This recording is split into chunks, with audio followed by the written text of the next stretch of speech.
समरदादाला जरा जास्तच समाजसेवा करायची. अरे मग एवढा पैसा जास्त झालाय ना तर आम्हाला दे ना.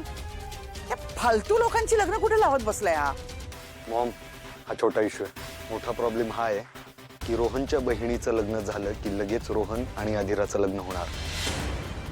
म्हणजे ती त्याच मुलाशी लग्न करून त्याच घरात जाणार जिथे ती आपल्याला जायला नकोय. हे माझ्या लक्षात आलं नसेल का अंशू? मॉम, तुझ्या लक्षात आलं असेल, पण मे बी तुझ्या लक्षात हे आलं नाहीये की असं झालं तर ती वृद्धाश्रमाची जागा आपल्याला कधीच मिळणार नाही. स्वानंदी आपली नातेवाईक होणार. आपल्या अधिराची नणंद, नवऱ्याची मोठी बहीण, आधीच ती त्या जागेवर कब्जा करून बसलीये. रोहन आणि अधिराचं लग्न झाल्यावर समरदादा म्हणेल ठेवा ती जमीन तुम्हालाच. मग ती जमीन आपण त्यांच्याकडून कधीच काढून घेऊ शकणार नाही.